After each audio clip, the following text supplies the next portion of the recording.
First, I want to thank each and every one of you for being here tonight.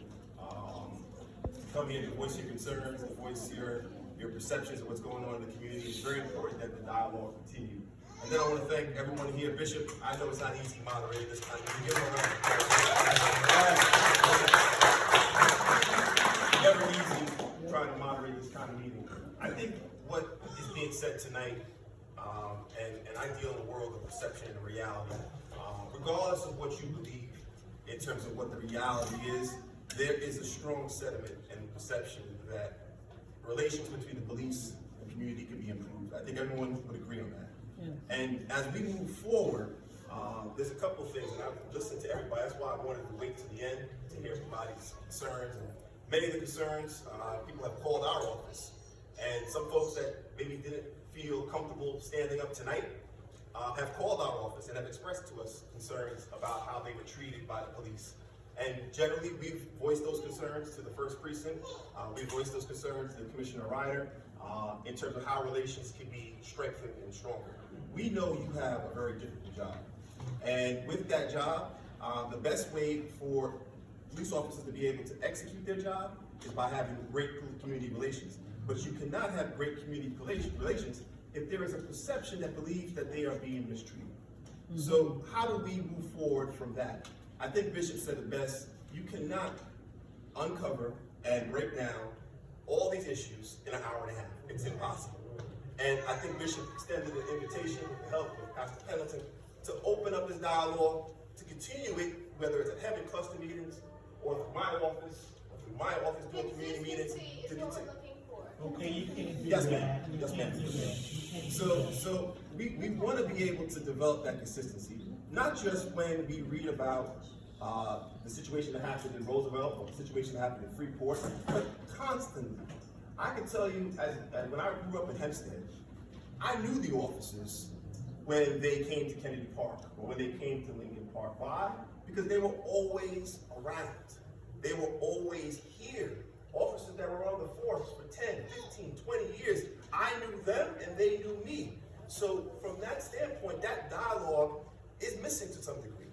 For years, when we had the resources, we used to do a community day, community event, basketball tournaments right here at Centennial Park.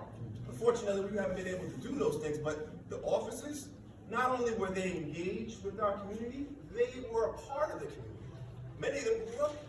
So there are many issues to uncover, whether it be diversity on the force, whether it be uncovering the issues that obviously that are occurring. There are long stem issues, but I can tell you, we talked about diversity of our police force, but if you talk to some of our young African-American Latino males, many of them do not want to engage in being a part of the police force. But that is a cultural problem that exists because of the perception, not saying it could be reality, but it's a perception that they have of police. One of the situations, and I don't want to talk about her situation tonight, but she's here tonight, talks about when a young man is being stopped by the police, and sometimes when he's going through the community, it may be late at night, it may be dark, and he may realize, I don't want to stop here because he's fearful of what he's seeing in the news. He's fearful of what he sees throughout this country.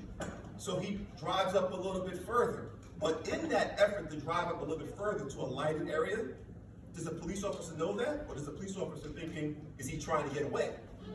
So when the police officer does catch up to him,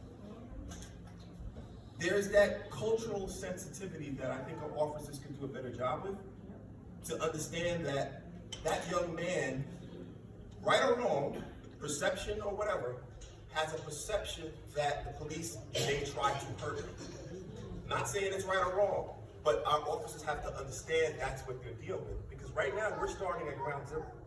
And we want to build up our relations to a stronger standpoint. We got a lot of work to do. And that work requires that connection with our community.